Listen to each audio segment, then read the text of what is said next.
Testing. 1, 2, 3. Hello, everybody. Welcome to Monday Office Hours with Noel. I am not in my studio today. I'm at a bakery in Silver Lake, California, helping some friends out to open a new little pizza pop-up. It's going to be awesome.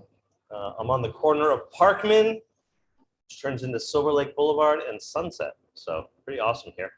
So thanks for joining me, everyone. I did not publicize this office hours today, and so I didn't really want there to be a lot of people, so I'm glad that just a few people are showing up. I'm going to do something a little different than I usually do, which is I'm going to actually promote you all, the panelists, so we can have like a nice little conversation. Sometimes when we do the office hours and we have a lot of people, we have people kind of ask questions in the chat, but I'm going to trust you all to get on with me, and we'll have a nice little chat. So no Justin today, just me. I'm at Cafe Tropical, which is an awesome place. They close at 3 o'clock, so some buddies of mine that I used to work at Bestia with here in LA, they've got a bar next door, so we're going to be doing pizza out of the oven here, which is pretty cool. So if we have time later, I'll take you guys on a little tour. So let me do this. Let me go around and start promoting you guys to panelists. I'll start with Antonio. Welcome, Antonio. Chris, you're on next. If any of you guys want to remain anonymous, I suggest you keep your cameras off and change your name. So we do record these, and the office hours go on YouTube. So if you're feeling private, I totally get it. I'm just letting you know that we do record these things. And so that looks good. All right, so I got everybody up to panelists. Hello, Scott. Hello, James. Hello, Antonio. Hi, Chris. What's going on, everybody? Welcome. Good to see y'all. So, today is going to be whatever happens, happens. Cosmic Pie, how are you? So I'm all masked up and ready to go. I don't know about you guys. So LA is opening up. California is opening up. There's a lot of restaurants that are getting, I think we can do up to 50% right now. So I'm helping some friends open up a pizzeria here. We're going to do some 18-inch round pies. We're doing some 8x10 pan pizzas. So it's pretty awesome. Some of the guys that used to work at Bestia when they opened are here. My friend Josh is here. He'll probably Zoom bomb me later. Let's see. Who's going to be here today, Josh? Is Zach going to be here? Maybe Zach's going to be here. Zach is he was a waiter, a server at Bestia when we opened, and now he has a wine bar down the way, and he just bought the bar next door, which is an awesome bar. So I don't think bars are open in LA, but if you serve food, they'll let you open. So I think we're going to start doing pizza hopefully in a couple weeks. And we're lucky enough to have another gentleman here who was the former CDC of Bestia. He's slumming it and doing pizza with us, which is fucking awesome. Nothing better than having some fine dining guys slum with you and make awesome pizza. So I'm super excited.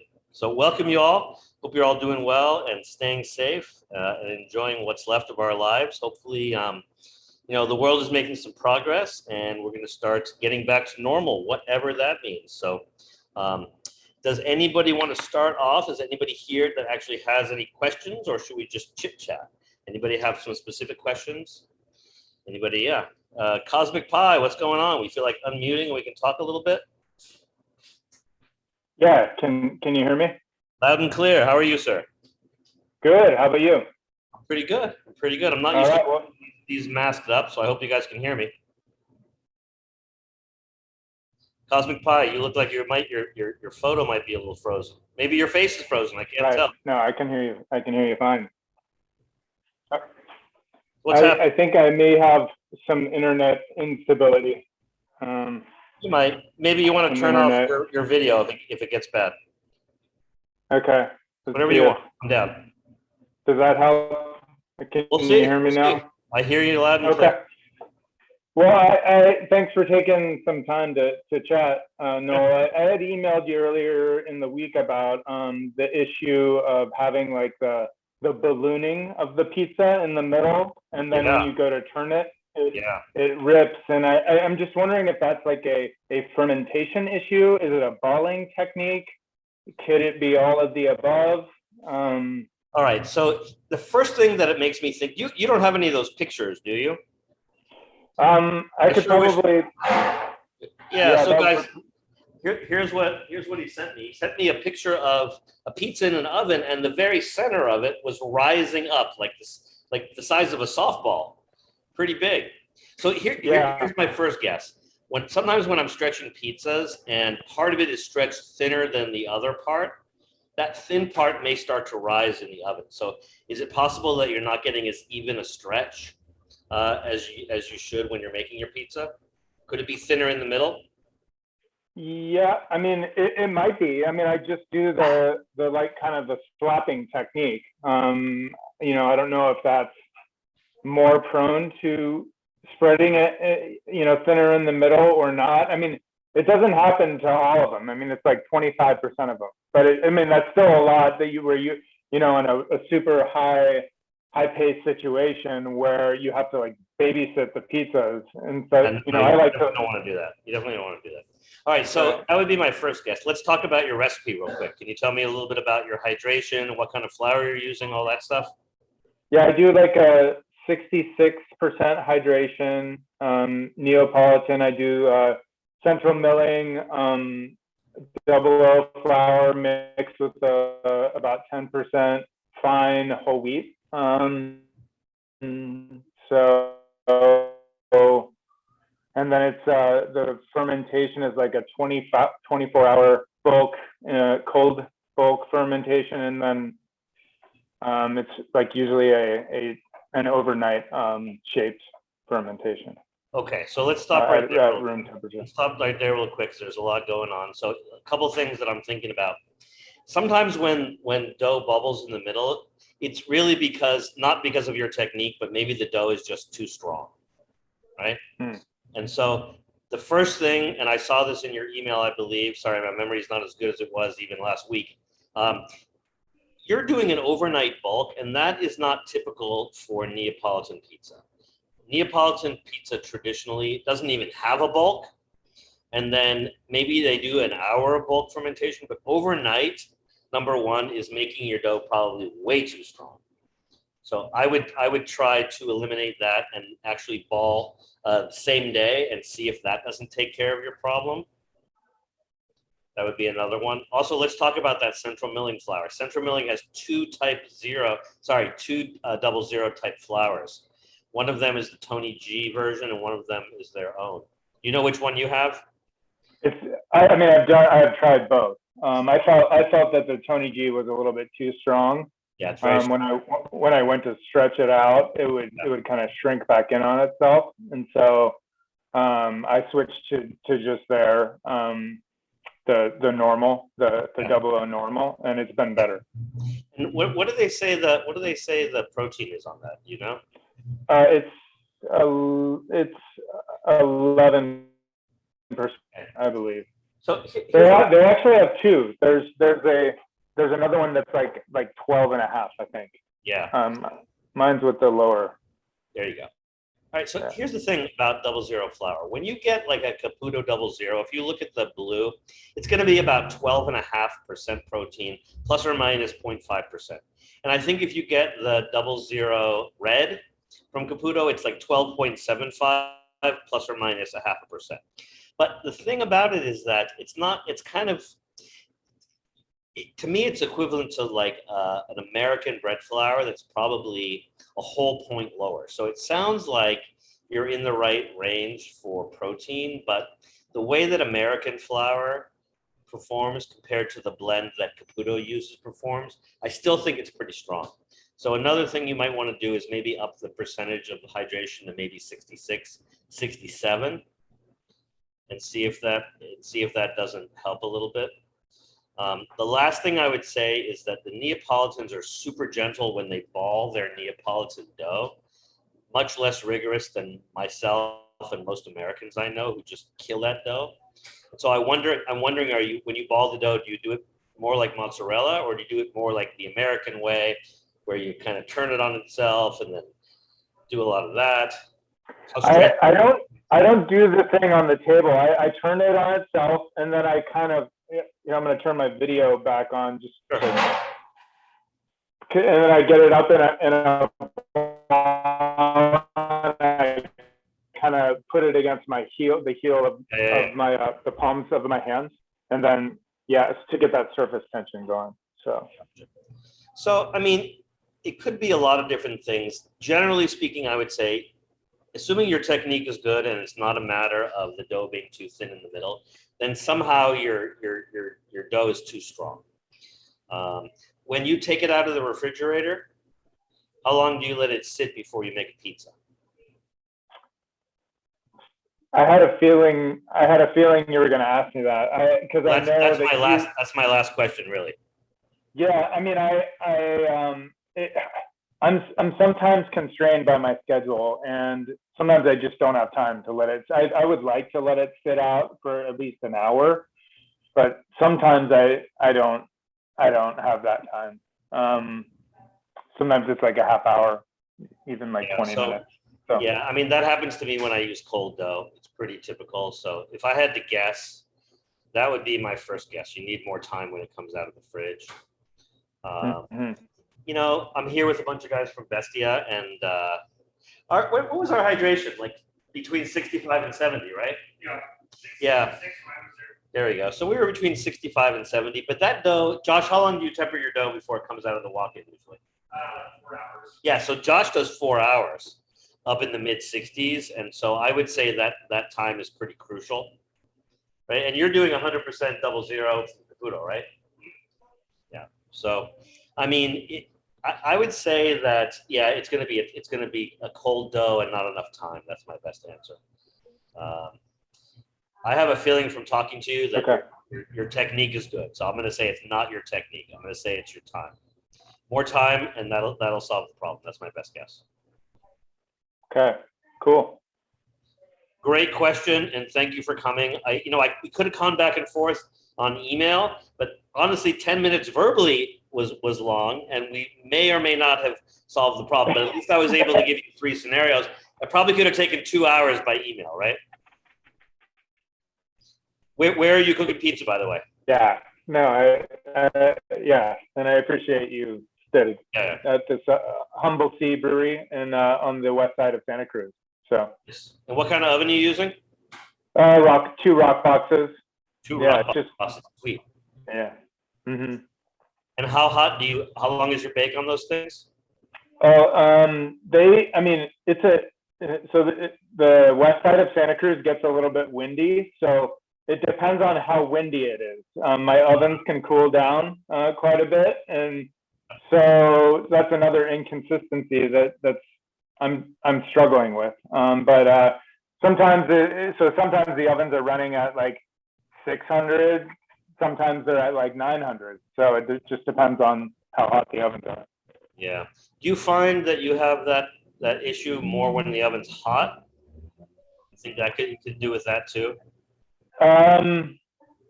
Probably a little more, just because if there's air trapped under there and it's really hot, it's gonna really. Yeah. You know what's funny? Like, I've been doing this professionally for over 10 years, and I find that like when I'm on site and we're trying to troubleshoot, it's almost never one thing. It's usually 2 things. Could even be more, but when 2 things are happening that are not supposed to be happening, they have an effect.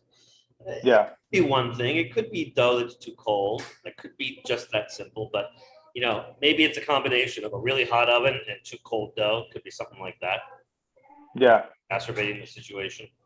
Do you think it has anything to do with like not sewing up the bottom of the dough like after I ball it and So yeah, that was my initial question. Do you think that it's possible that the dough in the middle is too thin? Yeah. So if the dough in the middle is too thin, it's either a stretching technique or a balling technique. Right. So and then let's go back to that. We can all learn from this. Let's say it's a balling technique. Here's what I've noticed, and I loved doing overnight bulk. It's my favorite technique. I do it all the time. If you don't let that dough sit out, for me, for at least 2 hours before you ball it, then the dough is going to pull back too much, and it might create a seam, and that seam will be a thin spot, and the thin spot could either break or bubble. Got it. So how long do you let it sit out after you take it out of the refrigerator before you ball it? Well, I mean, it varies a little bit. I would say that usually it's less than 2 hours. So I think that's what I'm going to try, is just really make sure because I do like I have let it sit out for 2 hours, and it's a lot easier to ball. I mean, it's but sometimes I just don't have that time. I mean, running a pop up where you don't have like a like like a restaurant with a walk-in fridge, that you can rely on, it's challenging. So Yeah. When I was first starting out, I used to do a lot of catering, and I had only my home refrigerator, and so I found that I could make dough for 2-3 days, keep it all in bulk, and I'd get up super early in the morning after the dough bulked for 1 or 2 or even 3 days, and ball the dough. And I used to get in trouble all the time on gigs because the dough is just too strong, and I didn't leave it out in any of the ways that I'm trying to ask you if you did. And then I would try to open up these pizzas, try to get them like, and they were 10. And there was nothing I could do except for, I mean, if you can't shorten your bulk, then you actually have to be really gentle when you ball, right?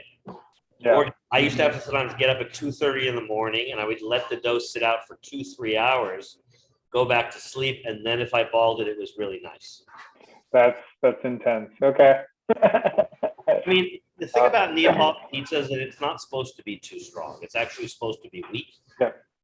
And that's one of the things about why it eats so well, and why it stretches so easily, and why it has that like beautiful earthy mouth feel, right? So many compelling elements to Neapolitan pizza. So, got it. Awesome question. Those are great. First name? Cosmic Pie, what's your first name? Oh, I'm Chris. Chris. Yeah. Thank you for stopping by. Absolutely. Yeah. Sorry about the spotty. No worries. No worries. By the way, they have a new filter on if you look at the triangles next to your mute button, and you can filter out barking dogs. Literally, that's like filter number 3. It says it right there, barking dogs. It really works. So you should try it. Excellent. Anybody else have anything they want to discuss? Could be a question. Could be just what's going on, Dustin? Hey, how's it going? So I took the class on Monday with Joey, which was great, right? Yeah, it was super awesome. And I have a question. So I've been pretty much, I don't know, for quite a while, my process has been using like a 20% levain by volume in like, my dough. Yep. And then Joey was using like 8%-ish. Yeah. But like, I would be using like I kind of talked about this a little, or asked about this in the class. I just wonder if we could go into more detail. So like, if I'm using my levain is 1 to 5 to 5, right? It's like, so 5 parts water, 5 parts flour, 1 part starter. And that's what I'm feeding before I use it in the dough. That's what I would have done before. Yeah. Joey's using a 1 to 1 to 1. So there's a much more starter. Yeah. But he's using less levain. Yeah. In the actual overall quantity of dough. And I was just wondering, like, why, like, is that essentially the same thing? And is there a reason that he's doing it that way? He's doing it that way, number one. I think it's just more traditional. So generally speaking, like if depending on how many feeds you're doing a day, if you're doing a lot of feeds, then you would do 1 to 1 to 1 or 1 to 1 to 2, 2 being the levain. You could go up to, you would be like 2 to 2 to 1, 1 being levain, 5 to 5 to 1, 1 being levain. So you could go up and down like that. But usually the last feed before you use the starter is going to be equal parts, 1 to 1 to 1. And so the thing that's nice about that is that when you feed it and it rises quickly, that a lot of people really like that young levain flavor and performance, right? And it's like putting your car in first gear. Like you can really like go from first to second to third to fourth in a powerful way. We all know if we drive stick that if you start in 5th gear, which is where you are, it's going to take you a long time to get up to 60 miles an hour, right? Mm-hmm. So if that's what you want, that's awesome. You'll still get there. It's just going to be a different way of doing it, right? So is that it's partially because he's doing relatively short. He's doing like 15 hours at room temperature versus like if I was going to do a couple of days in the fridge, I don't know if you would change what you're doing with the levain. So, okay, you know what? It's a couple of things. My own, like, I've tried everything, and so like when I go to like consulted pizzerias, I was up in like Portland area 2 years ago, and we couldn't find a schedule that worked for the kitchen because they wanted to start making dough like when they got there. They didn't have time to even feed it and let it rise. So yeah, we were doing like a feeding of 5 to 1 to 1, 1 to 1 to 5, and we just tried every single thing to see what worked. And we found that I like to use percentages. So I found that 100% starter, sorry, 100% water, 100% flour, and anywhere from 10 to 20% starter, you're at 20% starter was the way to go. Mm-hmm. And we would feed the starter at 5 o'clock at night, and we put it in all different places. And we found that the percentage you're using was great for the next morning. And so Okay. it would rise really slowly, and you had like a pretty big margin of error. You could actually use it after 18 hours. You could use it pretty well after 14 hours, right? Mm-hmm. Yeah. So it's good for that. It was Yeah. pretty sour, I think, for me, but people loved it. You're talking about the 20%? Yeah, Yeah. yeah, Mm-hmm. Yeah, I was also surprised that it performed pretty similarly, even it though does. it's It a absolutely much, does. yeah. Yeah. So I was just trying to figure out, like, I don't How know, many it seemed pizzas are you making when you do it? usually between 12 and 15. Oh, good. And do you think there's a consistency? Are all the pies pretty consistent? Yeah, pretty consistent. I mean, I think, uh, my usually either the earliest or the latest ones have either under or overproofed, but like so long as I'm in the window, then pretty consistent. Yeah. Yeah. The Uh, other thing I would say is that, like, when I started making sourdough pizza, I would go as high as 40% levain as a percentage of flour, as a percentage of flour. And I really liked that sourness, but the window of opportunity was short. So then I dialed it down to like, because I really used to like sourdough, right? Then I dialed it down to 20% as a percentage of flour. And I really liked that, but I found that in the summer it just went too fast. mm-hmm. And then I went all the way down to 1% and even 2%. And I would do a room temperature rise, room temperature being anywhere from 70 to really 78 degrees over the course of 24 to 48 hours. And like you were saying, I mean, I did this a lot, just kind of playing. I could get pretty similar results whether I was using 20% levain or 2% levain, right? Yeah. Uh, and you I have to guess. vary the temperature. Like, but in Joey's class, remember he was saying he really doesn't vary the temperature at all. Everything's kind of the same. He likes his levain at this temperature. He likes his dough at that temperature. So Yeah. there's a lot going on. And so uh, when you've got a dough and a levain and a feeding schedule that changes a lot, you might have problems. It sounds like you're pretty consistent. You know what you're doing and you do it the same way, right? Yeah. I mean, well, I changed it up for Joey's class, but Yeah. the more I learn, the less I know. So like Yeah, no, that's like all. yeah, but yeah, it just made me think because I was like, have I just been doing this by rote? You know what? Did you ever read Chad Robertson's book Tartine? Yeah. Yep. That's You know where what I really the whole, liked about yeah. that book? He gave that recipe and that process to a bunch of his friends that weren't bakers. And sourdough is a very forgiving element of the recipe. And everybody made these changes that Chad would have been like, no, no, no, no, don't do that. And they did it, and it worked, right? Mm-hmm. And I remember like this one guy, he messed up the process. I think I'm getting it right. And so he left his dough to rise like overnight, right, in secondary fermentation. And then he would show up after serving the next day, put it in the oven, and I think they were in pans, and it worked great. Now, you would never do that. It's way too long a rise. It doesn't Yeah. work, probably overproofed. But the bread was good. And you know what? It worked for his schedule mostly. So he was doing whatever he was doing. He didn't want to show up before surfing. And I'm like, you know what? If it works, it works. So, and if Yeah. you like it, you like it. Yeah. So, Joey's, for those of you who weren't in class, Joey was kind of a fine dining chef. And I brought him some bread one day that he really liked. And so he started like doing a deep dive into dough and fermentation and pizza and bread. Those guys who have been trained really well and have awesome palates, like they make decisions that maybe mere mortals like us wouldn't make. Like he has an awesome palate. He tastes all kinds of stuff that I don't taste. So for him, it's way deeper than how it performs or how much it rises or even the texture. He's going for a very specific kind of flavor profile, right? And it's funny. I don't know if you guys have looked at he's at Folk's restaurant on Instagram. His pizzas are very controversial. He kind of breaks every single rule in the book, but if you eat the pizza, it doesn't lie. It's killer. And yeah, and also his dough ball was like almost double the size of any dough ball. Huge. Yeah. Huge. He has this big doughy cornicione that's burned and charred and way too big, and people fucking love it.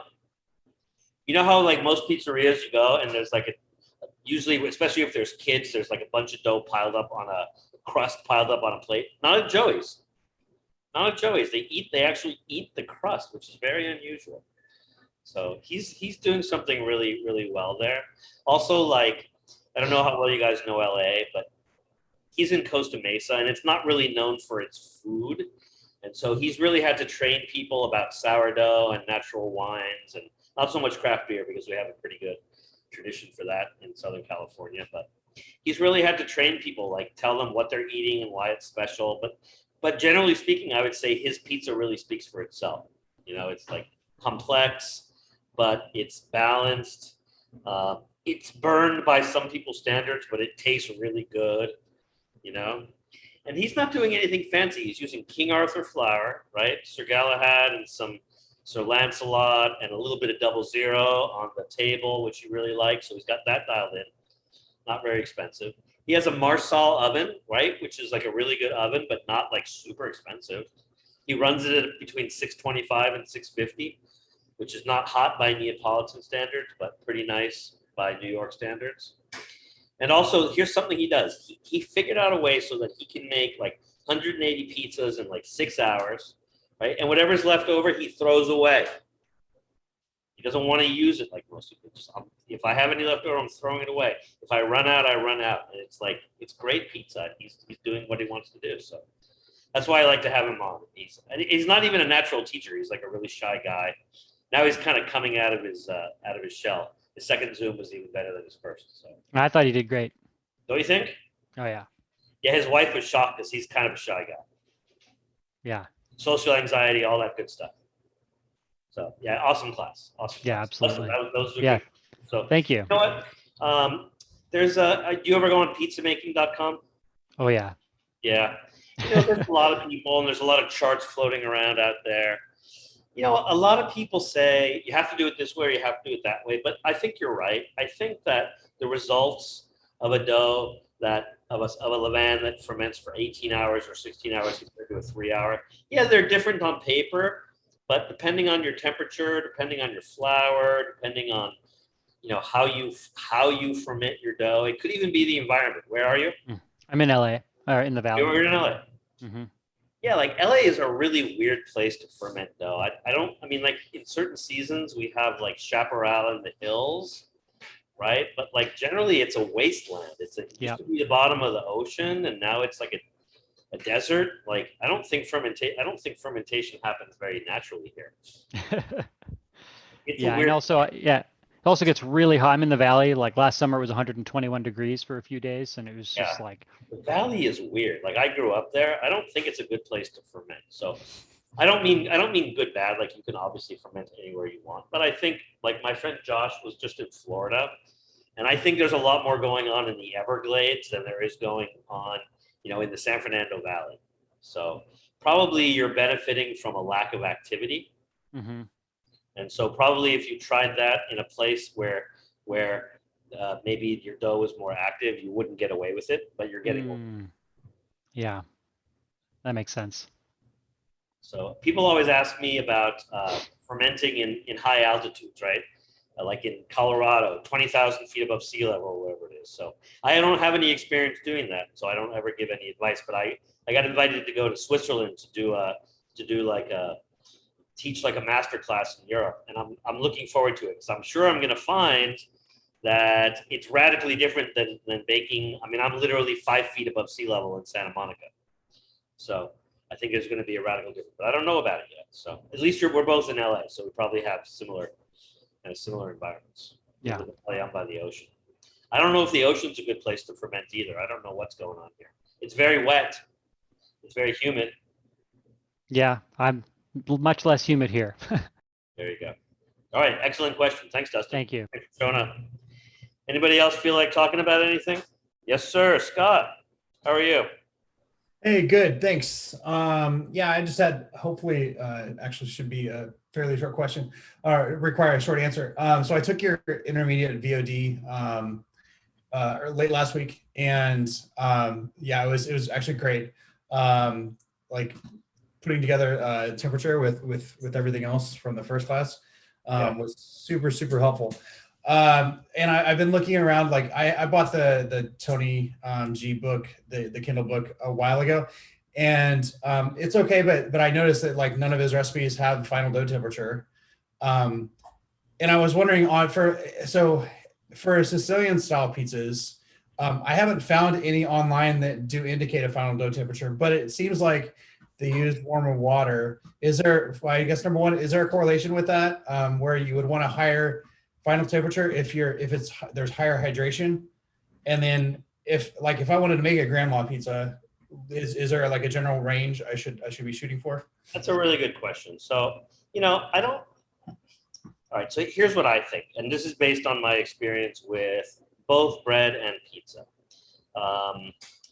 If you are going to have a short fermentation schedule, then the shorter your fermentation, the higher and hotter you want to come out at the end of your mix. That's one way to look at it. And so, like for instance, I would say that if you want to go long on fermentation, right, then you probably want to be closer to 70 or 72%, right?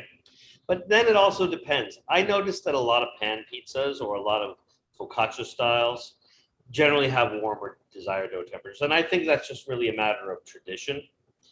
Most of those styles are not fermented long. They're actually a same-day dough. And so I think that when people learn to make like a focaccia or a Sicilian pizza, which is more or less the same-day dough, they're not changing the DDT to reflect a longer fermentation. They're just keeping it the same, right? But you might notice that you run out of gas if you do that, depending on how much yeast is in those recipes. So I know a lot of focaccia and a lot of Sicilian, for me, those are kind of in the same family, right? They have a lot more yeast in them or levain in them than maybe if you're doing like a long fermentation, let's say even a New York dough. So I would say it's mostly tradition. And if you look at Neapolitan, that's like on the far side of the spectrum, there's like about a tenth the amount of yeast traditionally in a Neapolitan as in a New York dough. So what I would say is that it probably has mostly to do with tradition and less to do with like math and science, because my experience is that most people who make pizza kind of do it the way they were taught, and it just goes from generation to generation, and some things don't really change. I see. Okay. So, but you know what's interesting? I don't think that anything is necessarily right or wrong, because I've had all these experiences where, like, I used to go to the Pizza Expo every year, and I would have to make dough in a situation that was not ideal. You're in the middle of the convention center. You don't have any of your own stuff. Sometimes you can't nail your DDT for whatever reason. So I always say in my classes, you should be within 1 or 2 degrees. But when I'm doing a demo and somebody didn't chill my water, maybe me, maybe somebody else, and so I come out 8 degrees too hot, and I'm like, oh no, I'm screwed, right? I'm at 82 instead of 74. I hope this dough is going to be good tomorrow. And then the next day, everybody's like, oh my God, this dough is amazing. What did you do? Well, I overshot my desired dough temperature by 8 degrees. But then it's never just one thing. So like when I overshoot my DDT, what ends up happening is I get it into like a walk-in, or I get it into a refrigerator, and I do a bunch of stretch and folds in like 10 or 20 minute intervals. And that's another thing. That changes your dough. And so I actually think that some of the best pizza and bread I've ever made happened when I screwed something up, and then I had to correct it, and something in the correction, like maneuver, affected the overall dough. So it's not just that it came out too hot, it's what I did to fix it too. And I actually really think that the stretch and fold is like the saving grace of so many recipes. You can overdo it for sure, and you could probably make your baguette or your Neapolitan pizza too strong.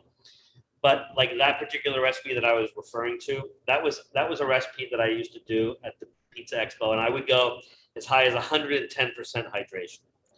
And the reason I would do that was not really to show off. It would be to get those guys and gals who were stuck at 58% hydration or 55% hydration for their pizza to realize, wow, this guy can go to 110. Maybe I can go to 60 or 65 or 70.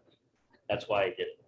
And so one of the nice things about high hydration dough, and I'm getting a little off topic here, I hope you don't mind, Scott, is that it is actually a lot more forgiving, right? I mean, if you have a lot of yeast in your dough and you overshoot your DDT by too much, you could really do irreparable harm by stretching and folding. But when your dough is at 110% hydration, it's very weak, and it's not going to get too strong. So going back to your question, one thing that's interesting to think about is not just how strong your dough is or how it performs, but also the flavor. And so here's what I noticed. I got some interesting questions after a recent class. And somebody actually sent me an excerpt from a book where the chef was saying he thought his pizza came out best when it came out between 80 and 85, right? And I've noticed there's a couple of old school bakers here in LA, and their DDT is often around 85. And I'm like, 85 is too high. But they're looking for a level of fermentation and a flavor profile that I guess you only get when you redline your fermentation at the beginning, So I think it's important to understand like how DDT works. And so you took the intermediate class. In the advanced class, we discussed that, kind of extreme versions, and I go all the way back to bread and revisit it. But the DDT of 78 is typical for almost all French breads, right? That where you use pre-ferment, but it comes out of the mixer at 78, you have a 1 or a 2 or a 3 hour bulk, right? Then you have a secondary, but the whole time you're staying at 78, right? And so that's typical for bread. And I think of Sicilian pizza as a bread. It's not, there's pizza in the name, but I would say that you're more likely to have a traditional DDT closer to 78 than 72 for that kind. But I'm not saying that. I know a guy, anybody ever hear of John Arena? He's got a pizzeria in Vegas. I think he has like 8 of them. He does a Sicilian, which is a 5-day, and he uses ice water, and he's in a very temperature controlled environment, and his DDT is 65. And he does a 5-day. And I remember thinking, I'm not going to like this. It doesn't sound like it has any nuance to it. He was using really strong flour. I'm like, I'm not going to like this. And then he gives me a piece, and it was like butter. It was beautiful. Crumb was like nice and crunchy and soft. It was great. So he breaks about 65 rules doing that, but he makes it good. So Cool. Thank you. Yeah, you're welcome. Welcome, Tim. Did I get you late? How you doing? Welcome. Anybody else want to talk about anything? Anybody have any dough issues on their minds? Tim, jump right in. Hi, yeah. I actually emailed earlier because I'm going to be doing my first pop-up soon. Nice. And it's the first time I'm going to be working in an actual kitchen. I was lucky enough to get a test day there today to actually work with the mixer and everything like that. And a lot of what you just talked about was pretty much where I'm at. It's going to be a big, long room temperature overnight bulk with mine, 65 degrees pan pizza, or 65% hydration. Yeah. Pan, lots of stretch and folds right after it comes out of the mixer. And I'm about to divide it up into my bus tubs and for the first time. And yeah. Congratulations. But yeah, I am interested in taking pretty much all the classes and just gaining as much knowledge as possible. Do you have anything to steer me in the right direction when I'm doing There you go. All right. So wait, first of all, let's go back because it doesn't seem like we have a ton of questions, and I think you're doing an interesting project. So can I ask you a few questions? Please. Where are you, first of all? Richmond, Virginia, Richmond, East Coast. Virginia. Gotcha. And what style of pizza are you doing? Detroit, but heavy on the quotes because my dough follows a lot of the Sicilian focaccia style techniques. Then I par bake, and with this one, I'm just going to be finishing in a US range convection. Basically, I'll have everything prepped, and then basically just sort of finish in convection as I go, I think. Got it. And what kind of flour are you using? Right now I'm at 83 or 6/7 King Arthur bread. And then I'm using a local sprouted wheat for the rest. Sounds nice. And what'd you say the hydration was? 65? 65, and my oil's at 3.5 right now. But I add a lot during the sort of, it relaxes a lot in the pan, and I do sort of a lot of flipping back and forth. Yeah. So, all right, a couple of things. One of the things that a lot of people overlook is how you mix, your mixing style, right? And we're going to cover that in the intermediate class. In the basic class, we cover the hand mix, and we do about a 2-hour hand mix with tons of stretch and folds in the first class. And actually, I have people continuing to stretch and fold, so it actually turns into a 3 or 4-hour process. And so the thing about it is that once you have a recipe that you think turns out really nice pizza, I find that you can spend months, not years, but definitely months, like making subtle changes to the process, right? And sometimes you'll improve your dough and sometimes not. But I think the most important thing you can do and the best way you can use my classes is like the intermediate class. I would say you probably never even have to take the advanced. Focus on the intermediate. When you take it on demand, you can watch it over the course of a month as many times as you want. And so, I think it's really important to try the different mixing styles. So if you really like a mixing style where you don't mix too much and you do a lot of stretch and folds, that makes a really flavorful pizza. It'll be a little on the doughy side, but that can be really nice for the style that you're doing. If you learn to do the improved mix, which is a mixing style they use for things like baguettes, right? A little bit on first speed, little auto lease, add your yeast, add your salt in first speed, and then just minimal mixing in second speed, and then maybe 1 or 2 stretch and folds, and then you go into secondary. That's a really nice one too, and you're going to get a little more volume and a little better gluten development than you will probably in the short mix. But the biggest thing is the volume, right? And so go ahead. Oh no, I would say that's actually somewhat close to my schedule that I used today. Was actually a long autolyse after a little speed one, and then salt and yeast, and then a lot more speed one, and then a little speed two, and it came down. And then I just did a few speed stretch and folds while I was waiting for the dish pit to clear out. It's like I have a communal kitchen that I'm working in, but it was that's pretty close, I think. Yeah. That's one of my favorite mixing styles. And so there's also an intensive mixing style, which probably wouldn't be relevant for your hydration, because it's really, when you do an intensive mix, it's either because you have a lot of fat, like a brioche, or you're doing a high hydration dough where you can mix for 20 or 30 or even 40 minutes on second speed to bring it all together. But I would focus on looking at how long your bulk is and how many stretch and folds you do. I would look at different ways to shape your dough, right? And so, what's your total fermentation time, do you think? It's all still heavy in testing. I still have 3 weeks out. This current one, I'm going to do an overnight bulk, and then I'm going to divide 12. It's going to be. Sorry, I have a stopwatch going here. Let me check how long it's going to be when I wake up. So it's at 5 hours total mix time right now. So tomorrow morning it'll be. I'm on the East Coast, so tomorrow morning I'm shooting for a little over 12 hours when I start to divide and start to do stuff with it. But I'll see.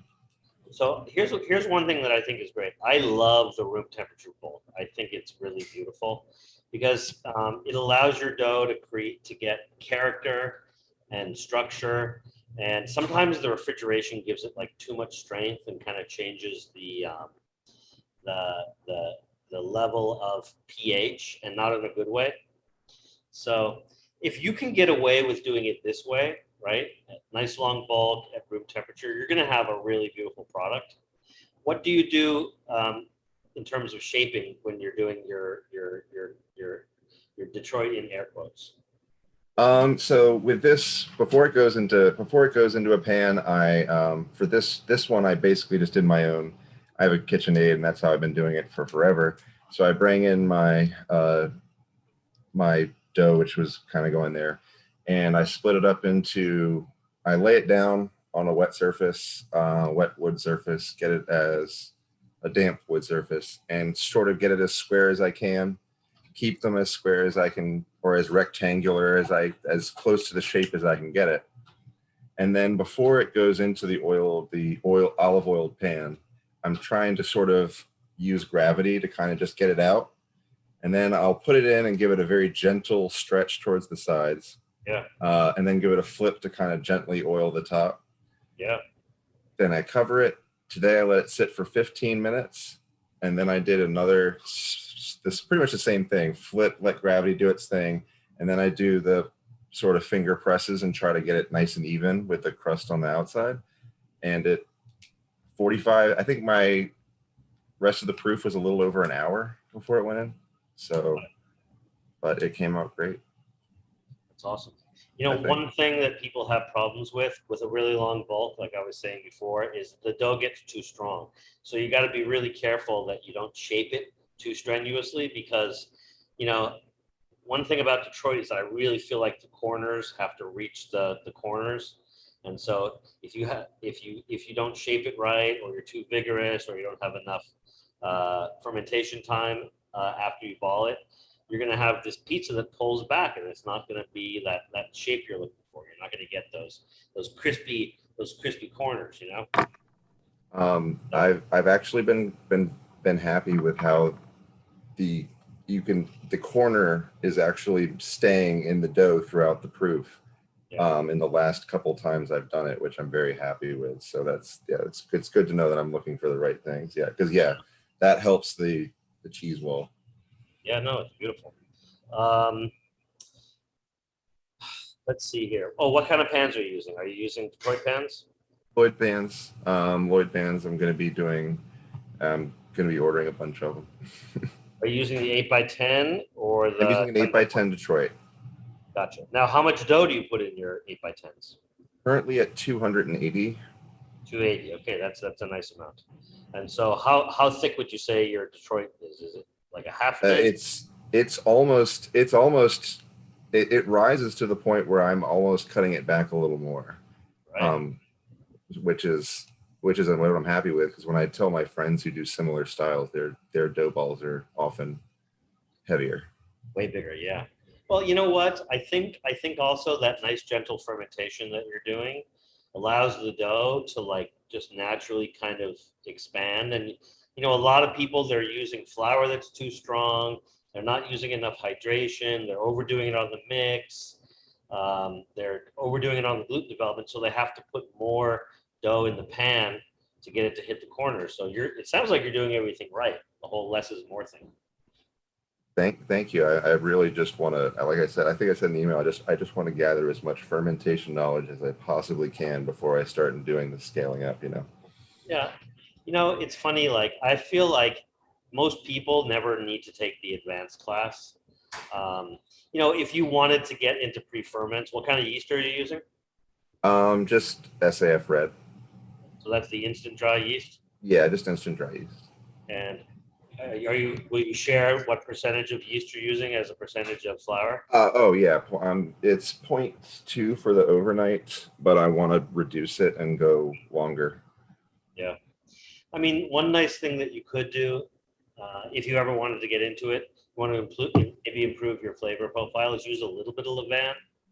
And so I've been thinking about doing a mixed culture because I think that really does a lot of good things. You know what would be, if I were you, if you wanted to use like anywhere from, let's say 4% Levain overnight, right? And maybe cut your yeast in half, or maybe even cut 2/3 off your yeast. You might find that you get better flavor, right? Or you might find that you don't. Maybe you're getting a really nice flavor profile right now from all that room temperature. I'm also from the fine dining world, so I'm really unhappy with my dough, despite people telling me it's the best pizza they've ever had, and they're lining up for lining up for the cheese walls, and I'm just like, it has so much room to improve in my eyes. Yeah. What kind of cheese are you using for the cheese walls? I'm using a mix of Fontina cheddar, Cabot cheddar, and Grande. Awesome. Currently. White cheddar? Yeah, white cheddar. Yeah, as the youngest cheddar, because they get old, they get oily, and the walls it gets messy. Yeah. Nice. And on the Grande, are you using the whole milk or the skim? Whole. Yeah, whole. I try to, it's been tough trying to figure out like the correct amounts, because you want it to be cheesy and you want it to be everywhere, but it can easily just turn into a boat that doesn't really have any walls. Now, on the par bake, how long were you baking? Today I did 8 minutes at 500. And what kind of browning are you getting on that first bake? It was good browning. Hold on, let's see if the picture on my phone looks okay on the screen, but it came out okay. Nope, that's not going to work. That's all right. It came out quite good, and what was better about this bake is that I didn't get any of those little air pockets or little gaps, the big gaps. It was all just nice and spongy throughout the entire bottom. Yeah, right.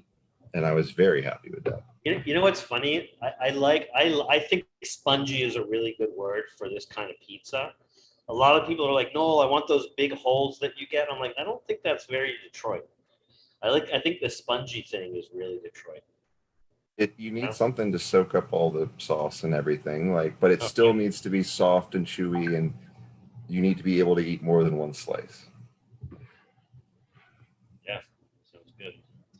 So let's see. So you're doing about an 8-minute par bake at 500, and on a scale of 1 to 10, on the bottom, how's your browning? I would say a 6 to a 7. So you're getting a decent amount of browning on the par bake. Absolutely, and it's when after the full bake, especially in the convection, it's coming out quite. It's not golden. It's past golden. It's definitely brown. Yeah. But it's not scorching. So you're not doing. Nothing is actually happening on the hearth. It's all happening in the convection. Yes. Yeah. And how long is your final bake? That it's happening.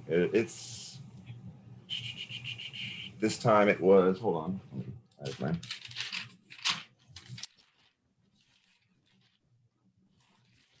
Six and a half for the 8x10s. I also brought a 10x14 to do, and that took about eight and a half before it was done. And do you ever find that you get too much browning on the cheese walls? Less frequently than I thought I would, actually. I've had less of a problem with that. Than other people I've seen. Sometimes it gets really black. When I use too much mozzarella in the blend, it definitely gets way darker.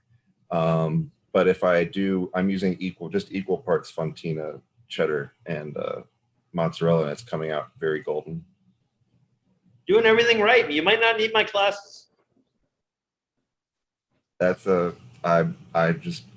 You've taught me so much every time I've tuned in or taken a class so far, so Thank you. I think I will anyways. But I think you're doing everything right.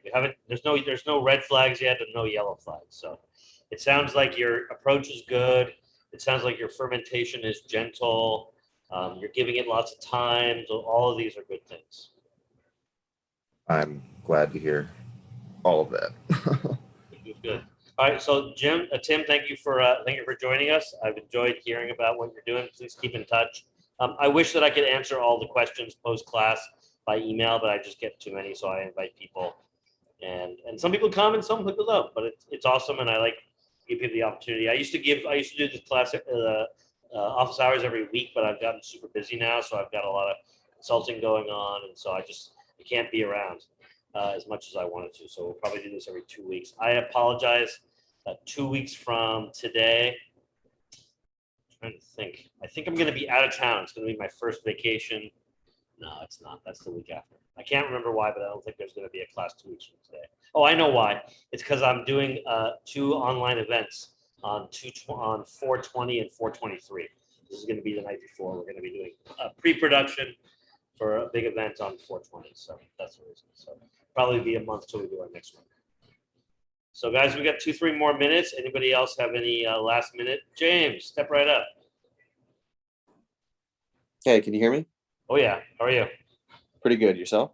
Excellent. Where are you? Sacramento. Nice. What's going on? Just at home right now. I had a quick question based off the intensive mix. Yeah. So just being kind of curious about that dough. What is the best way to attack it if I wanted to just make some round pies out of that? Ooh, good question. Pan pies or hearth? Hearth.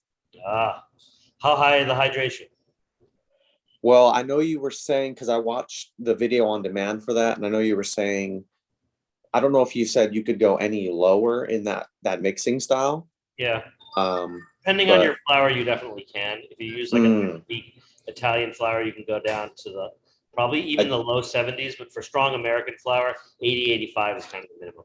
Yeah, because I typically use King Arthur. There you go. So here's what I would say. It's very difficult to do a high hydration round hearth pizza because it's often not round. And so if you're like me and you're hung up on round pies being round, then what I say is you do a dough that you finger out, kind of like the Roman style pizza al metro, right? And so I think you'll have a really beautiful experience when you're baking pizza on a hearth if you push it out in 1 or 2 directions. So you have a nice long thin pizza. Oh, okay. That's how I would attack that. I've done 85% Neapolitan before, right? And it's rough. Yeah. So I like that style on the hearth, nice and long, and you can stretch it really thin. Okay. And man, those round pizzas are a bitch.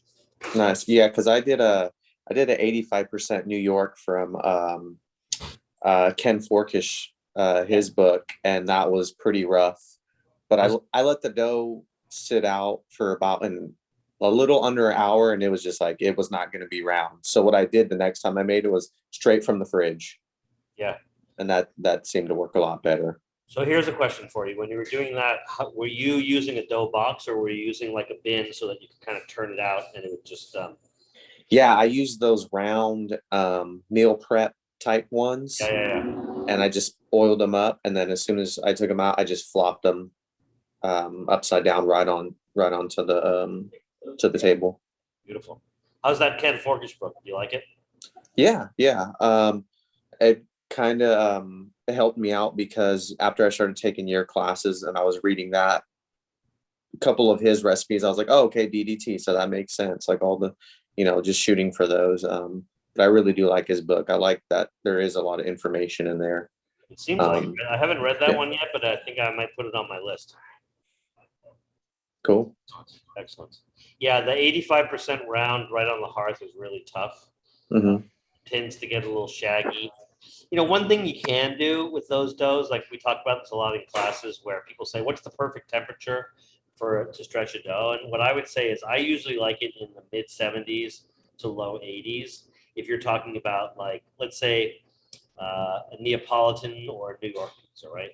But if you're doing high hydration, what I've found is that if you want to make a round pie and you keep that thing in the 50s, I would say like the mid to high 50s, you can get away with a lot. Get a really nice pie out of there that's pretty round. Then the only issue is how thin is it going to get? Yeah. So that's why I like the nice long pies. Make them real thin as long as your oven is long enough. Pretty awesome. Gotcha. Cool. Appreciate it. Thanks. Yeah, thanks for coming back. Appreciate it. All right, guys, I would like to stay around and chit chat, but I got to run. I got some consulting going on here in LA. So thank you, everybody, for joining me. I appreciate that you guys take the time out of your busy lives to spend time with little old me on a Monday. So enjoy yourselves. Keep in touch, and I'll be back in probably 4 weeks. All right.